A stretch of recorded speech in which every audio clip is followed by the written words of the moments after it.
I want to ask you about some of the policies that you've advocated because they're exactly what we see implemented in these blue cities, like defunding the police. No. Oh, indeed. That's not. We advocate for wait, I haven't asked a question yet. We'll get to. I've got a lot of questions. Believe me, and I'll give you time. So let's talk about this report that you issued when you were executive director, a policymaker's playbook. And I'll ask you to enter it into the record, Mr. Chairman. Great. Without objection. Thank you. In this report, you advocate, and I quote now, defunding the police because the long-term goal is fundamentally to reimagine how the state serves its citizens in the project of public safety. You go on to say police departments traumatize residents through a destructive cycle of racist over-policing, and the answer is not to add any more money to police budgets.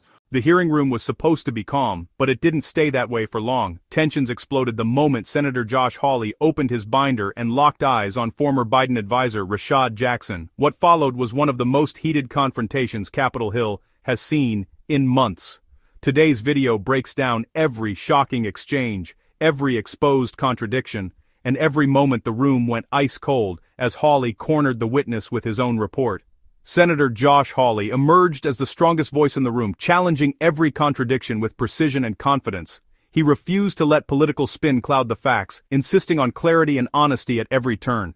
Hawley backed his questions with documented evidence, proving he came prepared to hold the witness fully accountable. Thanks to all the witnesses for being here. Ms. Cook, I want to say thank you especially to you. Thank you for being here. Thank you for telling your story.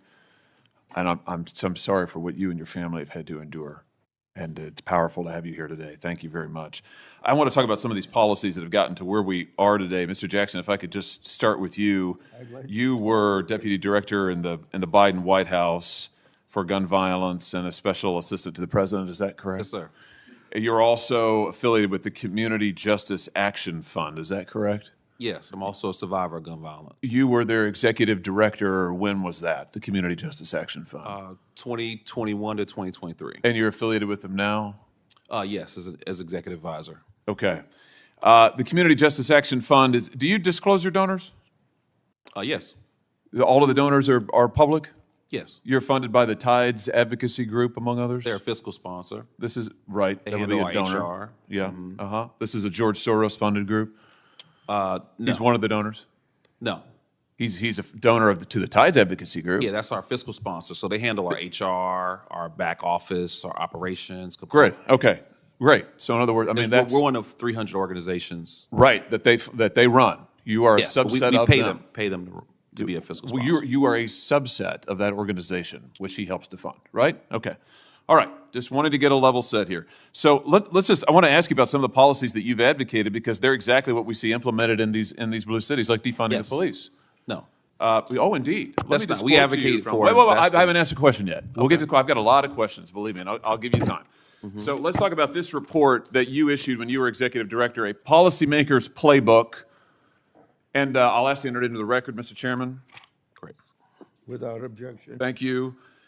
In this report, you advocate, and I quote now, defunding the police because the long-term goal is fundamentally to reimagine how the state serves its citizens in the project of public safety. You go on to say police departments traumatize residents through a destructive cycle of racist over-policing, and the answer is not to add any more money to police budgets. Talk to me about, I mean, why is it that denying policing to the most vulnerable communities is a solution? I know that's what the blue cities are doing, but why is that a good idea?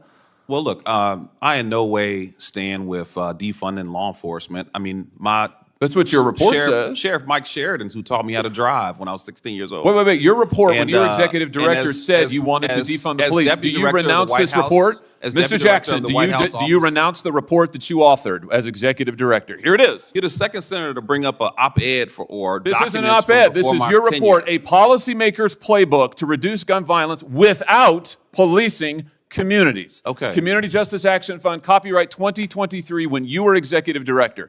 Now you say you don't know anything about it. Now you say that You haven't heard of it. Just like the Democrats who all of a sudden say, oh, we're all for the police. They've been advocating defunding them for years. Okay, well, you can look at documents or you can look at My results. question is, do you renounce this report now? You say And my you no longer answer- agree with this. And my answer is that I led the efforts to invest $42 billion in law enforcement. You've advocated if you wanna pull a defunding quote- the police if as you want to pull- executive director of an organization that you still lead and are affiliated with. Never see me advocate for that directly. What you see me So advocate for what is this a then? comprehensive approach to reducing Right, violence. the and we've comprehensive approach recognized is that defunding law the enforcement police, is a which part is what of the this ecosystem says. the entire time. This is so typical of what the Democrats do now. After your policies have transparently failed and led to the deaths of millions of Americans, now you say you've never heard of defunding the police. Your own report recommends it on page after page after page. Let me ask about something else you say. Here's what you say we ought to invest in. Instead of funding the police, here's what we ought to invest in.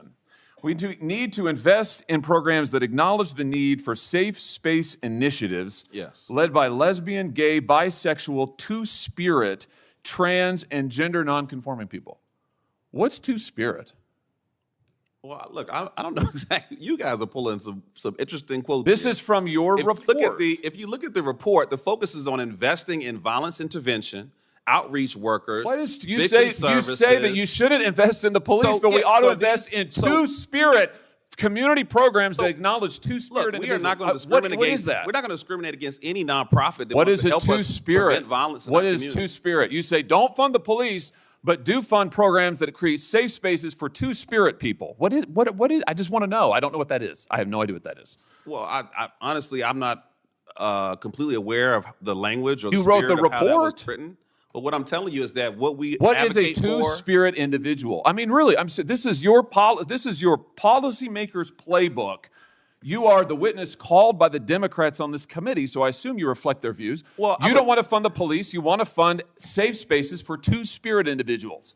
What is a two-spirit person? I feel like I'm looking at a two-faced individual because you talk about Oh, reducing no, sir. violence. You're looking at somebody who's You're also reading you speaking your out own against words, and I'd like to hear an violence answer. programs. Here's the answer. The answer is you don't have any solutions. You want to invest in gobbledygook and take away money from police officers who actually keep our communities safe, and when you're called on the record, you deny it. It's We all there in invested black in and law white, and your enforcement. We record is invested there in black and community-based white, solutions. and it's a disgrace. We reduced homicides by 31%, and as someone who's been shot and nearly killed, I take offense that you would think that I the take last offense 13 that you years won't answer my were not questions, focused on that you reducing deny your violence. own words, and that you are leading this committee astray. And frankly, sir, your policies are absurd. They're absurd. I don't think we're getting any place, so let's, He emphasized the importance of supporting law enforcement, especially in communities that suffer most from rising crime. Hawley exposed the gaps between the witness's testimony and the report he once led, forcing the truth back into the spotlight. His calm yet relentless approach showed a level of leadership that put public safety above political talking points.